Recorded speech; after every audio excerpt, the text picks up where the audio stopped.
ഒരുക്കങ്ങളെല്ലാം കഴിഞ്ഞ് പെരുമാളും ദേവിയും ഈ കോലാട്ടവുമായിട്ട് നമ്മൾ തിരുനെല്ലി ക്ഷേത്രത്തിലേക്ക് പോകുന്ന ഒരു കാഴ്ചയാണ്. 6 ദിവസം നമ്മുടെ ഈ നാട് ചുറ്റി എല്ലാ വീടുകളിലും വിഷു വന്നതിന്റെ ഒരു വരവറിയിച്ചുകൊണ്ട് അവിടുന്ന് ഒരു ചെറിയ ദക്ഷിണ കൊടുക്കുവർക്ക്. ആ ദക്ഷിണയെല്ലാം വാങ്ങി 6ാമത്തെ ദിവസം വൈകുന്നേരം നമ്മൾ ഈ പറഞ്ഞ കാളിന്തി നദിയുടെ തീരത്ത് വന്ന് കുളി കഴിഞ്ഞ് ഇവിടുന്ന് ഒരുക്കങ്ങളും കഴിഞ്ഞ് ഇനി ഈ സന്ധ്യയോടുകൂടി ഇവര് നേരെ നമ്മുടെ പറഞ്ഞ പെരുമാളിന്റെ മുന്നിലേക്ക് പോകുന്ന ഒരു കാഴ്ചയാണ്. നമസ്കാരം, എല്ലാവർക്കും ജിദ്ദൂസ് ജേണിയുടെ പുതിയൊരു അധ്യായത്തിലേക്ക് ഹൃദയം നിറഞ്ഞ സ്വാഗതം. ഇന്ന് വളരെ വളരെ വളരെ വ്യത്യസ്തമായ ഒരു കാഴ്ച നിങ്ങളെ കാണിക്കാനായിട്ടാണ് ജിദ്ദൂസ് ജേണി എത്തിയിരിക്കുന്നത് എന്നുള്ളതാണ്. അതായത് വിഷുവാണ്, വിഷുക്കാലാണ്. വിഷു ലോകത്തിന്റെ വിവിധ ഭാഗങ്ങളിൽ പല പേരിൽ പല ആചാരത്തിൽ വിഷു ആഘോഷിക്കുന്നുണ്ട് എന്നുള്ളതാണ്. കേരളത്തിൽ നമ്മൾ വിഷുവായിട്ട് അതായത് കാർഷിക മഹോത്സവമായിട്ട് ആണ് ആഘോഷിക്കുന്നത്. വിഷുബം എന്നാൽ തുല്യത എന്നുള്ളതാണ് അർത്ഥം. ആ വാക്ക് ലോപിച്ചിട്ടാണ് വിഷു എന്ന് പറയുന്നത്. അപ്പൊ ഈ ദിവസം വിഷു ദിവസം അതായത് മീനരാശിയിൽ നിന്ന് മേടരാശിയിലേക്ക് സൂര്യൻ പ്രവേശിക്കുന്ന അന്നാണ് വിഷു. ആ ദിവസം രാവിലും പകലും ഒരേ ദൈർഘ്യമായിരിക്കും എന്നുള്ളതാണ്. അതായത് ഭൂമിയുടെ പിറന്നാളായിട്ടൊക്കെയാണ് നമ്മൾ കണക്കാക്കുന്നത്, കാർഷിക മഹോത്സവമായിട്ട്. അതുകൊണ്ട് തന്നെയാണ് നമ്മുടെ കാർഷിക വിഭവങ്ങളെല്ലാം ഭഗവാന്റെ കൂടെ ഭഗവാന്റെ വിഗ്രഹത്തോടൊപ്പം കണിക്കൊന്നകളൊക്കെ ഒരുക്കി നമ്മൾ പുലർച്ചെ തന്നെ കണി കാണുന്നത്. പക്ഷെ ഇന്ന് നമ്മൾ വന്നിരിക്കുന്നത് ഇതിൽ നിന്നൊക്കെ വ്യത്യസ്തമായ വേറൊരു കാഴ്ച കാണാനായിട്ടാണ്. അതായത് തിരുനെല്ലി ക്ഷേത്രം, തെക്കൻ കാശി എന്നറിയപ്പെടുന്ന വയനാട്ടിലെ തിരുനെല്ലി ക്ഷേത്രത്തെ കുറിച്ച് എല്ലാവർക്കും അറിയാം എന്നുള്ളതാണ്. ഈ തിരുനെല്ലി ക്ഷേത്രത്തിനോട് ചുറ്റിപ്പറ്റി കുറച്ച് ഗോത്രവാസികളുണ്ട്. അതായത് കാട്ടുനായ്ക്കർ എന്ന് അറിയപ്പെടുന്ന ഗോത്ര വിഭാഗക്കാര്. ഇവരുടെ വീഡിയോ നമ്മൾ ഇതിനു മുമ്പ് ചെയ്തിട്ടുണ്ട്. അപ്പൊ ഇവര് ഈ ഒരു വിഷു സമയമായി കഴിയുമ്പോൾ, അതായത് ഏപ്രിൽ 14 വിഷു, അപ്പൊ ഒരു ഏപ്രിൽ 7-ാം തീയതി തൊട്ട് ഇവര് പ്രത്യേക വ്രതാനുഷ്ഠാനത്തോടു കൂടി ഒരു പ്രത്യേക കോലം കെട്ടും. തിരുനെല്ലി പെരുമാളിന്റെ ഒരു കോലവും അതുപോലെ ലക്ഷ്മി ദേവിയുടെ ഒരു കോലവും കെട്ടി കൊന്നപ്പൂക്കളൊക്കെ കൊണ്ട് ചമഞ്ഞിട്ടാണ് ഈ കോലം ഒരുക്കുന്നത്. എന്നിട്ട് വീട് വീടാന്തരം ഇങ്ങനെ കയറി ഇറങ്ങും. നമ്മൾ ചില കണ്ണൂർ ഭാഗത്തേക്കൊക്കെ പോയാൽ ചില തെയ്യങ്ങളൊക്കെ വരുന്നത് പോലെ, നമ്മുടെ കരോളൊക്കെ വരുന്നത് പോലെ രാവിലെ തൊട്ട് ഇവർ ഓരോ വീടുകളിൽ കയറി ജാതി മത ഭേദമന്യേ വീടുകളിൽ കയറി ഈ കാർഷിക മഹോത്സവത്തിന്റെ വരവറിയിക്കുകയാണ് എന്നുള്ളതാണ്. അവസാനം ഈ വിഷുവിന്റെ തലേ ദിവസം, അതായത് ഏപ്രിൽ 13 വൈകുന്നേരം ഈ തിരുനെല്ലി ക്ഷേത്രത്തിനടുത്ത് കാളിന്തി നദി ഒഴുകുന്നുണ്ട്. ഈ കാളിന്തി നദിയുടെ തീരത്തുനിന്ന് ഇവര് ഒരുങ്ങി ചമഞ്ഞ് ഈ ക്ഷേത്ര മുറ്റത്തേക്ക് എത്തുകയാണ്. അവിടുന്ന് ആടി തിമിർക്കുകയാണ്. അപ്പൊ ഒരുപാട് സ്ഥലങ്ങളിൽ നിന്നുള്ള ആളുകളുണ്ട്. ഈ ഗോത്രവാസികൾ പല ഭാഗത്തു നിന്നുള്ള ആളുകൾ ഒത്തുചേർന്നിട്ടാണ് ഈ തിരുനെല്ലി ക്ഷേത്രത്തിലേക്ക് വന്നിട്ട് ഈ ആടി തിമിർക്കുന്നത്. ഈ ഒരു ചടങ്ങിന്റെ പേര് കോലാട്ടം എന്നുള്ളതാണ്. ഒരു പ്രത്യേക കോൽ ഉപയോഗിച്ച് ഒരു ചെണ്ടമേളം പോലെ, കോൽക്കളി പോലെ മേള വാദ്യങ്ങളോടൊക്കെ കൂടിയിട്ടാണ് ഇവർ ഈ തിരുനെല്ലി ക്ഷേത്രത്തിലേക്ക് വന്നിട്ട് ഈ ആഘോഷ തിമിർപ്പ് ചെയ്യുന്നത് എന്നുള്ളതാണ്. അതായത് പുതുവർഷത്തെ വരവേൽക്കുന്ന ഒരു ട്രഡീഷണൽ ആയ ഗോത്രാചാരമാണ് നമ്മൾ ഇന്ന് കാണാൻ പോകുന്നത്. എപ്പോഴും പറയാറുള്ള പോലെ നമ്മുടെ ചാനൽ ഇനി സബ്സ്ക്രൈബ് ചെയ്യാത്തവരാണ് നിങ്ങളെങ്കിൽ ഒന്ന് സബ്സ്ക്രൈബ് ചെയ്യണം. ഈ വീഡിയോ നിങ്ങൾ ഫേസ്ബുക്കിലൂടെയാണ് കാണുന്നതെങ്കിൽ ഒന്ന് ഫോളോ ചെയ്യാൻ പറയുന്നത്. അപ്പൊ നമ്മൾ ഇന്ന് വന്നിരിക്കുന്നത്, ഇപ്പോൾ നിൽക്കുന്നത് ഈ പറയുന്ന ട്രൈബൽസിലെ നമ്മുടെ ഈ കാട്ടുനായ്ക്ക വിഭാഗം അവരുടെ വിഭാഗക്കാരുടെ വീടുകളിലേക്കാണ് വന്നിട്ടുള്ളത്. ഇവിടെ കുറച്ച് കോളനി ഉണ്ട്, നല്ല രസമാണ്. ഒരു പഴയ വയനാടില്ലേ, ആ രീതിയിലാണ് ഇവിടെ നമുക്ക് കാണാൻ കഴിയുന്നത്. കാടിനാൽ ചുറ്റപ്പെട്ട് നിൽക്കുന്ന ഒരു പ്രദേശം, അവിടെയാണ് ഇവരുടെ വീടുകളുള്ളത്. നല്ല രസമാണ്, നമുക്ക് കാണാം കേട്ടോ. ഇതുണ്ട്, ഈ കാണുന്നതാണ് നമ്മൾ ആ പറഞ്ഞ കാട്ടുനായ്ക്ക കോളനി, അവരുടെ വീടുകളാണിത്. നമ്മളിപ്പോൾ നിൽക്കുന്ന സ്ഥലത്തിന്റെ പേര് ആക്കൊല്ലിക്കുന്ന് എന്നാണ്. അതായത് തിരുനെല്ലിക്ക് പോകുന്ന അപ്പ പറയുന്നത് ഒരു 2 കിലോമീറ്റർ ഒരു വലിയൊരു മലയുണ്ട്, ഒരു കുന്ന് കയറി വരണം. കുന്ന് കയറി ആ മലയുടെ മുകളിലേക്ക് എത്തിക്കഴിഞ്ഞാൽ ഇതാ ഇവിടെ ഒരുപാട് വീടുകൾ കാണാം. അപ്പൊ നമ്മളിതാ വന്നിരിക്കുന്നത് ഇവിടുത്തെ ഈ കോളനിയിലെ ഇവര് കോലാട്ടം നടത്തുന്നത് ഈ വീട്ടിൽ നിന്നാണ്. അപ്പൊ ഏകദേശം ഒരു 3 മണിയോട് കൂടി ഇവർ കാളിന്തി നദിയിലൊക്കെ പോയി കുളി കഴിഞ്ഞ് ഒരുങ്ങും. ചേച്ചി നമസ്കാരം. അതുണ്ടോ, ഇതാണ് ഇവരുടെ വീട്. ദൈവിക സങ്കല്പങ്ങളൊക്കെ ഒരുക്കി വെച്ചിരിക്കുന്നത് ഇവിടെയാണ്. ഇതാണ് നമ്മൾ കെട്ടാനുള്ള കോല്, കൊട്ടുന്ന കോല് ഇതല്ല അല്ലേ. ഇതുണ്ടോ, മുളയുടെ കോലൊക്കെ ഒരുക്കി വെച്ചിട്ടുണ്ട്. ഇവിടുന്ന് വിളക്ക് കൊളുത്തിയാണ് നിങ്ങൾ ഇറങ്ങുന്നത് അല്ലേ? ഇവിടുന്ന് വിളക്ക് കൊളുത്തിട്ടാണ് ഇറങ്ങുന്നത്. കോലം കെട്ടാനുള്ള കാര്യങ്ങളെല്ലാം തയ്യാറായിട്ടുണ്ട്. കണിക്കൊന്നയൊക്കെ ഒരുക്കിയിട്ടുണ്ട്. ഇതാണ് നമ്മുടെ കിരീടം അല്ലേ? ഇതാണ് തിരുനെല്ലി പെരുമാളിന്റെ കിരീടം. ഇതൊക്കെ നല്ല ഭംഗിയോട് കൂടി ഇനി ഒരുക്കും. കോലം കെട്ടുന്ന ആൾക്കാരെ നമുക്ക് കോലം കെട്ടുന്നതിന് മുമ്പ് പെരിചയപ്പെടാം. കോലം കെട്ടിക്കഴിഞ്ഞാൽ ആരൊക്കെയാണെന്ന് മനസ്സിലാവില്ല. അപ്പൊ ഇതാണ് സ്ത്രീവേഷം കെട്ടുന്ന ആള്. എന്തായിരുന്നു പേര്? സുജിത്ത് അല്ലേ? ഇതുണ്ടോ, സുജിത്ത് ഇന്നലെ ഓരോ വീട് വീടാന്തരം കയറി മാറിയതിന്റെ ആ വളയും അല്ല ക്യൂടെക്സ് ഒന്നും കളഞ്ഞിട്ടില്ല. ഇന്നിപ്പോ കെട്ടാനുള്ളതാണ്. സുജിത്താണ് സ്ത്രീവേഷം കെട്ടുന്നത്. അതായത് തിരുനെല്ലി പെരുമാളിന്റെ ദേവിയായിട്ട് സ്ത്രീവേഷം കെട്ടുന്ന ആള്. മോന്റെ പേരെന്താ? ബിജു ആണ് തിരുനെല്ലി പെരുമാളായിട്ട് കോലം കെട്ടുന്ന ആള് എന്നുള്ളതാണ്. എത്ര വർഷമായി ഇപ്പൊ കോലം കെട്ടാൻ തുടങ്ങിയിട്ട്? 3 വർഷമായി. 2 പേരും അല്ലേ? അപ്പൊ നിങ്ങൾ ഇങ്ങനെ ഈ സ്ഥാനം നിർണ്ണയിക്കുന്ന ആരാ? മൂപ്പന അല്ലെ? അപ്പൊ ഒരു ഇത്ര വർഷത്തേക്ക് സ്ഥാനം നിർണ്ണയിക്കുക ആണല്ലേ? അത് കഴിഞ്ഞാൽ നിങ്ങൾക്ക് എന്തെങ്കിലും അസൗകര്യം ഉണ്ടാവുകയാണ് ഈ വർഷം, ചിലപ്പോൾ ആരെങ്കിലും മരിക്കുകയൊക്കെ ആണെങ്കിൽ ആളെ മാറ്റും അല്ലെ? മാറ്റും. അപ്പൊ ഇതിന് നോയമ്പുണ്ടോ? അങ്ങനെയുണ്ട് അല്ലെ? വ്രതാനുഷ്ഠാനങ്ങളുണ്ട്. എത്ര ദിവസം? 7 ദിവസത്തെ വ്രതാനുഷ്ഠിച്ചിട്ടാണ് നമ്മൾ വരുന്നത്. അത് ശരി. നമ്മൾ നമ്മുടെ വീടുകളിൽ മാത്രം ഒതുങ്ങി കൂടുന്ന ഒരു വിഷു ആകുമ്പോൾ ഇവർ ഈ പ്രദേശവാസികള് ജാതി മത ഭേദമന്യേ എല്ലാ വീടുകളിലും ഇവര് ചെന്ന് വിഷുവിന്റെ വരവറിയിച്ച് പിന്നെ തിരുനെല്ലി പെരുമാളിന്റെ ഐതിഹ്യങ്ങളും കഥകളും തോറ്റമ്പാട്ടിലൂടെ പാടി കേൾപ്പിച്ചിട്ടാണ് ഇവര് വിഷു ആഘോഷിക്കുന്നത് എന്നുള്ളതാണ്. ആ കോലത്തിന്റെ ഒരു പേരില്ലേ, കോടാങ്കി. കോടാങ്കി എന്നാണ് കോലം കെട്ടുന്ന ആ പുരുഷ വേഷത്തിന്റെ പേര്. സ്ത്രീ വേഷത്തിന്റെ പേര് സൂളെ എന്നാണ് സ്ത്രീ വേഷത്തിന്റെ പേര്. കോടാങ്കി, സൂളെ, അത് ഇവരുടെ ഭാഷയാണ്. ഈ രീതിയിലാണ് കോലം കെട്ടി വരുന്നത്. അത് നമ്മൾ ശരിക്കും ഈ പറയുന്ന കാളിന്തി നദിയുടെ തീരത്തുനിന്ന് കോടാങ്കി, സൂളയായിട്ട് ഒരുങ്ങി ഇവര് ഏകദേശം ഒരു 6 മണിയോടുകൂടി, ഒരു 5 മണി 6 മണിയോടുകൂടി തിരുനെല്ലി ക്ഷേത്ര പരിസരത്തേക്ക് എത്തുകയാണ്. ഇതാണ് തെക്കൻ കാശി എന്ന് വിശേഷിപ്പിക്കുന്ന തിരുനെല്ലി ക്ഷേത്രം. ഈ ക്ഷേത്രത്തിൽ ഇപ്പോൾ മഹോത്സവം നടന്നുകൊണ്ടിരിക്കുകയാണ്. വിഷുവിന് മഹോത്സവം നടക്കുന്ന അപൂർവ ക്ഷേത്രങ്ങളിലൊന്നാണ് നമ്മുടെ തിരുനെല്ലി ക്ഷേത്രവും. 7 ദിവസത്തോളം നീണ്ടു നിൽക്കുന്ന ക്ഷേത്ര മഹോത്സവത്തിന്റെ സമാപനം മേടം 1 വിഷുക്കണി കണ്ടുകൊണ്ട് തന്നെയാണ്. വിഷു പുലരിയിൽ വിഷുക്കണി കാണാനായിട്ട് കേരളത്തിന്റെ അകത്തുനിന്നും പുറത്തുനിന്നൊക്കെയുള്ള ആളുകൾ ധാരാളമായിട്ട് ഇവിടെ എത്തിക്കൊണ്ടിരിക്കുകയാണ്. വൈകുന്നേരമൊക്കെ ഇവിടെ അടുക്കാൻ കഴിയാത്ത തിരക്കുമായിരിക്കും എന്നുള്ളതാണ്. വിഷുവിന് തലേ ദിവസം ദീപാരാധനയോടുകൂടി ഈ കോലാട്ടം ക്ഷേത്ര പരിസരത്ത് എത്തുകയും ഈ കോലാട്ടത്തിന്റെ കോൽനാദം ഈ ക്ഷേത്ര പരിസരത്തെ പ്രകമ്പനം കൊള്ളിക്കുകയും ചെയ്താൽ മാത്രമാണ് ഈ വിഷു പുലരിക്ക് അല്ലെങ്കിൽ ഈ ക്ഷേത്ര മഹോത്സവത്തിന് പൂർണ്ണത വരികയുള്ളൂ എന്നുള്ളതാണ് വിശ്വാസം. ക്ഷേത്ര മഹോത്സവത്തിന്റെ ഭാഗമായി ഇവിടെ ധാരാളം കലാപരിപാടികൾ, ദൈവിക കലകൾ, അതുപോലെ തന്നെ സപ്താഹ യജ്ഞം, അന്നദാനങ്ങൾ എല്ലാം നടക്കുന്നുണ്ട്. നമ്മളിതൊന്നും കാണാനായിട്ട് ഇപ്പോൾ ക്ഷേത്രത്തിലേക്ക് കയറുന്നില്ല, നമ്മുടെ വീഡിയോ ലെങ്തി ആയി പോകും. നമ്മളിപ്പോൾ ഈ കോലാട്ടത്തിന്റെ വീഡിയോ, ആ കാഴ്ചകൾ മാത്രമാണ് നമ്മൾ ഉൾപ്പെടുത്തുന്നത്. നമ്മൾ ഈ തിരുനെല്ലി ക്ഷേത്രത്തിന്റെ ഡീറ്റെയിൽഡ് ആയ ഒരു വീഡിയോ ഇതിനു മുമ്പ് ചെയ്തിരുന്നു. നമ്മുടെ പാപനാശിനിയും കൽപ്പാത്തിയും ഇവിടുത്തെ സംസ്കാരങ്ങളും ഇവിടുത്തെ ഐതിഹ്യങ്ങളും വാസ്തുശില്പങ്ങളും എല്ലാം ഉൾപ്പെടുത്തിക്കൊണ്ട് നമ്മളൊരു വീഡിയോ ചെയ്തിട്ടുണ്ട്. ഡിസ്ക്രിപ്ഷനിൽ ലിങ്ക് കൊടുക്കാം, നിങ്ങളൊന്ന് കയറി കണ്ടാൽ മതി. നമ്മുടെ തിരുനെല്ലി ക്ഷേത്രത്തിൽ നിന്ന് ഒരു 1.5 കിലോമീറ്റർ, കഷ്ടി 1.5 കിലോമീറ്റർ മുന്നോട്ട് വന്നു കഴിഞ്ഞാൽ ഇവിടെ കാളിന്തി നദി കാണാം. അപ്പൊ ഈ കാളിന്തി നദിയുടെ അടുത്ത് നിന്ന് നമ്മൾ പണ്ടൊരു വീഡിയോ ചെയ്തിരുന്നു, കാളിന്തി നദിയുടെ ഡീറ്റെയിൽഡ് ആയ ഒരു വീഡിയോ ചെയ്തിരുന്നു.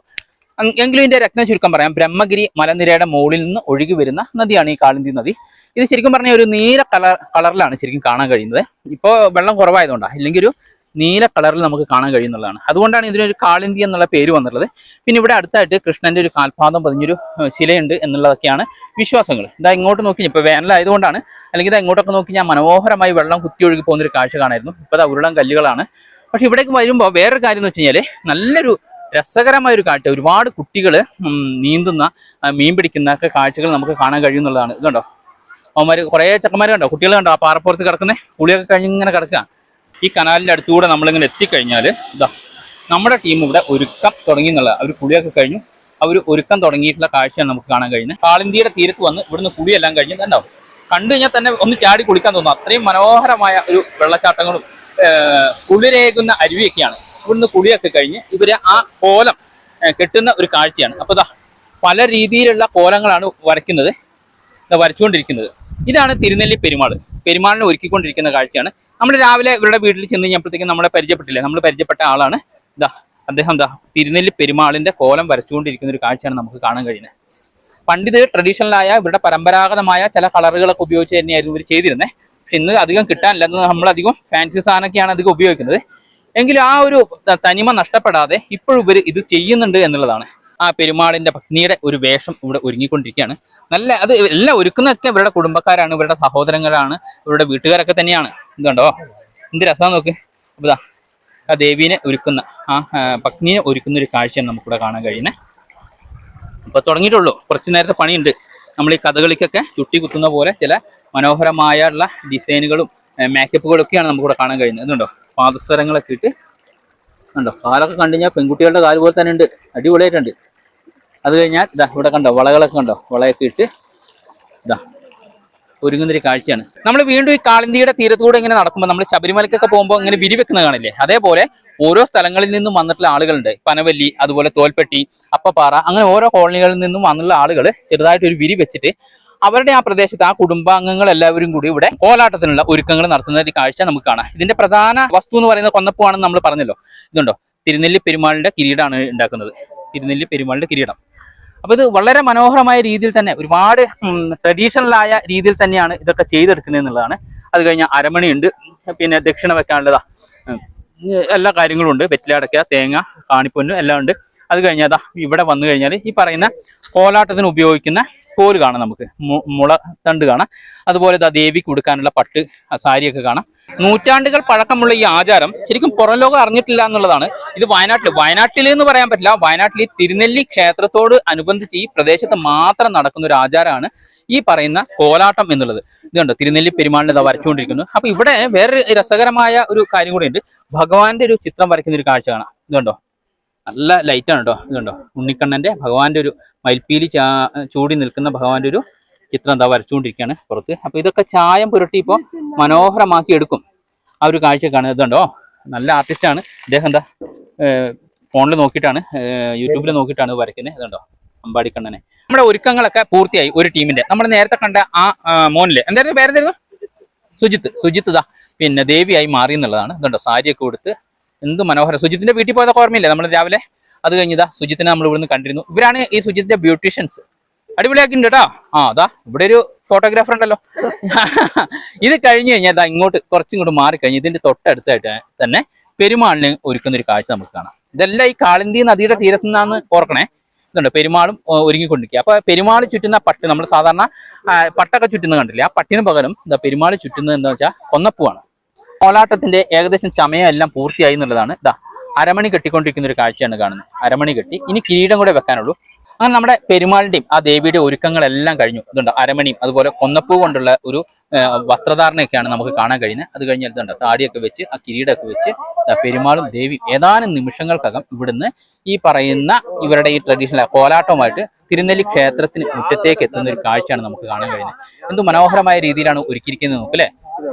ഗംഭീരമായിട്ടുണ്ട്. ഇതാണ് ട്രഡീഷണലായ ആചാരം എന്ന് പറയുന്നത്. ഇത്തരത്തിലുള്ള ആചാരങ്ങളൊന്നും ഒരുപക്ഷെ നിങ്ങൾ കണ്ടു കാണില്ല ഇതുവരെ എന്നുള്ളതാണ്. വയനാടിന്റെ അത് ഈ തിരുനെല്ലിയിൽ മാത്രം കാണപ്പെടുന്ന വിഷുവിനെ വരവേൽക്കുന്ന ട്രഡീഷണൽ ആയ ഒരു ആചാരമാണ്. അപ്പൊ നമ്മുടെ പെരുമാൾ ഒരുങ്ങി കഴിഞ്ഞു, അതുപോലെ തന്നെ ദേവി ഒരുങ്ങി കഴിഞ്ഞു. ഇവരുടെയൊക്കെ കാരണവരാണ്. നമസ്കാരം. എന്തായിരുന്നു പേരെന്തായിരുന്നു? രാജകുമാരൻ. കണ്ടോ നല്ല അതിഗംഭീരമായ ഒരു പേരാണ് രാജകുമാരൻ. അപ്പൊ ഇതെങ്ങനെയാണ് നമ്മള് ഒരു ഏപ്രിൽ 7 തൊട്ട് 7 ദിവസം നമ്മൾ എല്ലാ വീടുകളിലും കയറുകയാണ് അല്ലെ? അങ്ങനെ 7 ദിവസം കയറി വിഷുവിന്റെ തലേ ദിവസം നമ്മൾ ഇവിടുന്ന് ഈ കാളിന്തി നദിയുടെ തീരത്തെത്തുക. ഇവിടുന്ന് ഒരുങ്ങി ഈ ചമയങ്ങളെല്ലാമായിട്ട് കോലാട്ടമായിട്ട് നമ്മൾ തിരുനെല്ലി ക്ഷേത്രമുറ്റത്തേക്ക്. അപ്പൊ നമ്മളുടെ ഈ പിന്നെ കോലാട്ടത്തിന്റെ കൊട്ട് കേട്ടാലാണ് ശരിക്കും അവിടെ ദീപാരാധനയ്ക്ക് നട തുറക്കുള്ളൂ എന്നുള്ള വിശ്വാസം. ഈ പറയുന്ന ഈ പിന്നെ കോൽക്കളിയുടെ ഈ കൊട്ട് അവിടെ കേട്ടാലാണ്, കേട്ട് ഇവർ അതിന്റെ മുറ്റത്ത് കോൽക്കളി ചെയ്താലാണ് പിറ്റേ ദിവസം നമുക്ക് വിഷു വിളക്ക് അല്ലെങ്കിൽ വിഷുവിനുള്ള നട തുറക്കുക എന്നുള്ളതാണ്. അപ്പൊ ഇവര് തലേ ദിവസം അവിടെ എത്തണം എന്നുള്ള നിർബന്ധമാണ്. അതാണ് ഈ ക്ഷേത്രത്തിന്റെ ഒരു ആചാരം എന്നുള്ളത്. പക്ഷെ ഇവർ പറയുന്നത് എന്താ വെച്ചാൽ പലപ്പോഴും ഈ അമ്പലത്തിൽ ഇപ്പം മഹോത്സവം നടന്നുകൊണ്ടിരിക്കുകയാണ്. ആ മഹോത്സവത്തിന്റെ വലിയ ഫ്ലെക്സ് വെച്ചിട്ടുണ്ട്, പല വിവിധ കലാപരിപാടികൾ വെച്ചിട്ടുണ്ട്. പക്ഷെ ഈ ഗോത്രാചാരത്തിന്റെ അല്ലെങ്കിൽ ഇവരുടെ കാരണവന്മാരുടെ ഒരു പേര് പോലും അവിടെ കൊടുത്തിട്ടില്ല എന്നുള്ള ഒരു സങ്കടകരമായ ഒരു കാര്യമാണ് പറയുന്നത് അല്ലെ? അപ്പൊ നിങ്ങൾ പാരമ്പര്യമായിട്ട് എത്രയോ കാലമായിട്ട് കൊണ്ടു നടക്കുന്നത്. അപ്പൊ ഇങ്ങനെ ഒരു ദേവസ്വം ബോർഡിന്റെ കീഴിലാണ്, മലബാർ ദേവസ്വം ബോർഡിന്റെ കീഴിലാണ് അല്ലെ?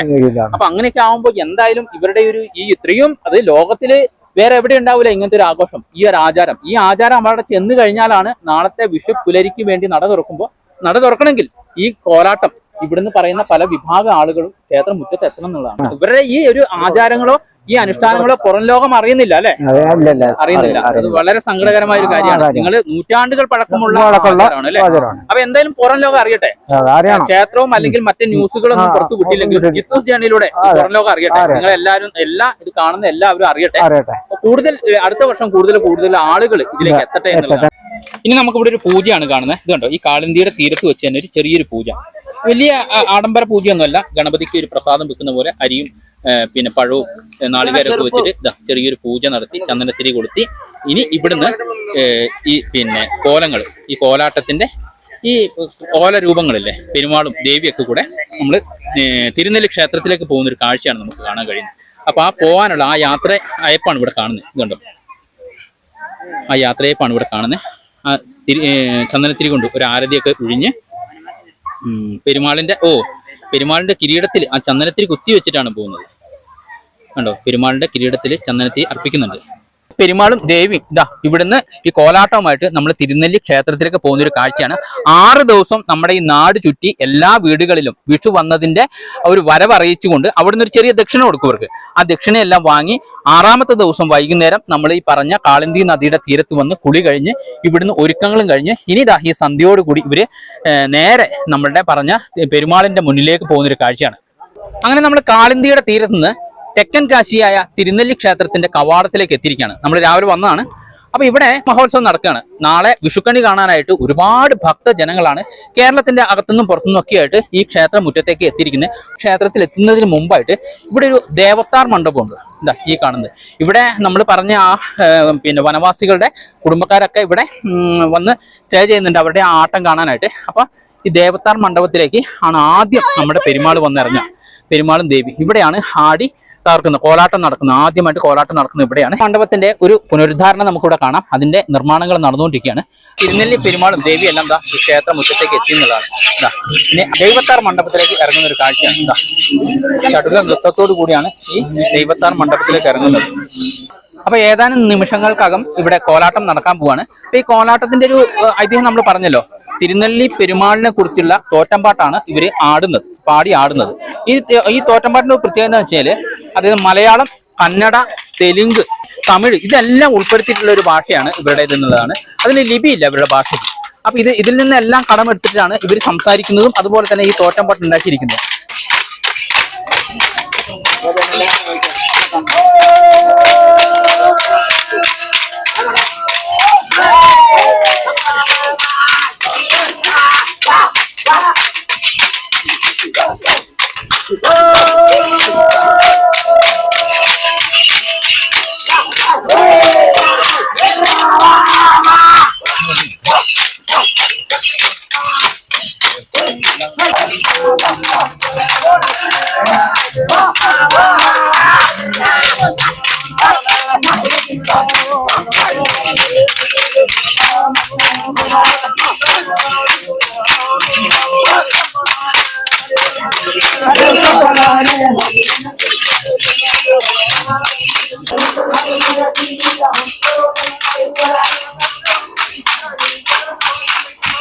മൊത്തത്തിൽ 14 ഐതിഹ്യങ്ങൾ പറഞ്ഞുകൊണ്ടുള്ള ഈ ഒരു കോലാട്ടാണ് ചെയ്യുന്നത്. പക്ഷെ അതിനുള്ള സമയപരിമിതി ഇല്ലാത്തതുകൊണ്ട് ഇപ്രാവശ്യം ഒരു 3 കളി മാത്രം, 3 കോലാട്ടം മാത്രമാണ് ഇവിടെ ചെയ്യുക. ഇത് ചെയ്തതിന് ശേഷം നേരെ നമ്മൾ കണ്ടല്ലോ തിരുനെല്ലി ക്ഷേത്രം. ആ തിരുനെല്ലി ക്ഷേത്രത്തിന്റെ പെരുമാളിന്റെ മുമ്പിലേക്കാണ് എത്തുന്നത്.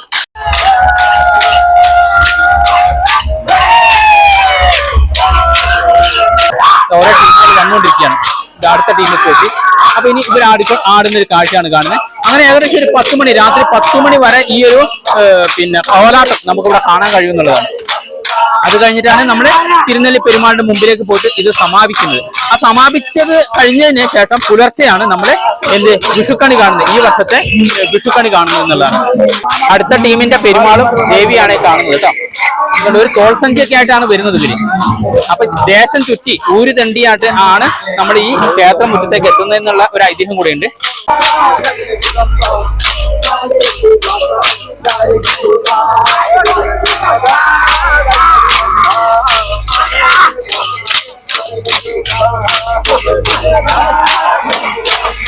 നമ്മൾ ഇത്ര നേരം കണ്ട ആദ്യത്തെ ടീമിന്റെ ആ കോലാട്ടം കഴിഞ്ഞു. ഇനി അടുത്ത ടീമിന്റെ കോലാട്ടം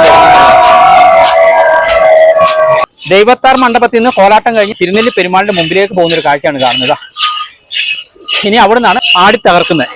എത്ര കണ്ടാലും എത്ര വർണ്ണിച്ചാലും മതി വരാത്തൊരു കാഴ്ച തന്നെയാണ് തിരുനെല്ലി ക്ഷേത്രത്തിന്റെ അരികിലോട് ഒഴുകുന്ന ഈ കാളിന്തി നദിയുടെ തീരത്ത് നമുക്ക് കാണാൻ കഴിയുന്നത് എന്നുള്ളതാണ്. ഇതിലെ ഒരുപാട് സീനറികളൊക്കെ വർണ്ണിച്ച് ചെയ്യണമെന്നുണ്ടായിരുന്നു. പക്ഷെ നമുക്ക് സമയപരിമിതികൾ ഉള്ളത് കൊണ്ട് നമ്മൾ ഒഴിവാക്കിയതാണ്. കാരണം ഇതിനു മുമ്പ് നമ്മൾ കാളിന്തി നദിയുടെ വീഡിയോ ചെയ്തിട്ടുണ്ട്. അതിനകത്ത് നമ്മൾ ഡീറ്റെയിൽഡ് ആയിട്ട് പറഞ്ഞിട്ടുണ്ട്. അപ്പൊ ഈ വർഷത്തെ കോലാട്ടം എല്ലാവർക്കും ഇഷ്ടമായില്ലേ? നിങ്ങൾ പലവരും ഒരു 90% ആളുകളും ഈ കോലാട്ടം കണ്ടിട്ടുണ്ടാവില്ല എന്നുള്ളതാണ്, കേട്ടിട്ടുണ്ടാവില്ല എന്നുള്ളതാണ്. അപ്പൊ അടുത്ത വർഷത്തെ കോലാട്ടത്തിൽ പങ്കെടുക്കാനായിട്ട് നിങ്ങൾ നേരത്തെ തന്നെ എത്തുക. 7 ദിവസത്തോളം നീണ്ടു നിൽക്കുന്ന ഈ ഉത്സവത്തിന്റെ സമാപനമാണ് ഈ പറയുന്ന വിഷു ദിവസം പ്രഭാതത്തിൽ നമ്മൾ വിഷുക്കണി കാണുന്നതോടുകൂടി സമാപിക്കുന്നത്. ഈ ആചാരമായിരുന്നു, ഈ ഒരു രീതിയിലുള്ള ആചാരം, ഗോത്രാചാരം തന്നെയായിരിക്കും ഒരുപക്ഷെ നമ്മുടെ തിരുനെല്ലി പെരുമാളിന് കൂടുതൽ ഇഷ്ടം എന്നുള്ളതാണ്. ഇവരെ പോലുള്ള ഗോത്രവാസികളായിരുന്നു ഒരു കാലഘട്ടത്തിൽ തിരുനെല്ലി പെരുമാളിനെയൊക്കെ വെച്ച് ആരാധിച്ചു പോന്നിരുന്നത്. പിന്നീടാണല്ലോ കാലങ്ങൾ മാറി ഇന്നത്തെ രീതിയിലേക്കൊക്കെ മാറിയത്. എന്തായാലും ഇന്നത്തെ വീഡിയോ നമ്മളിവിടെ അവസാനിപ്പിക്കുകയാണ്. ഈ വീഡിയോയും എല്ലാവർക്കും ഇഷ്ടമായി എന്ന് വിശ്വസിക്കുകയാണ്. ഇഷ്ടമായാൽ ലൈക്ക് ചെയ്യണം, ഷെയർ ചെയ്യണം. അതുപോലെ തന്നെ നിങ്ങളുടെ വിലയേറിയ അഭിപ്രായങ്ങൾ താഴെ രേഖപ്പെടുത്തണമെന്ന് പറഞ്ഞുകൊണ്ട് ഇനിയും പുതുമയുള്ള പുതിയ വീഡിയോകളുമായി ഞാൻ എത്തുന്നവരെല്ലാവർക്കും ഗുഡ് ബൈ.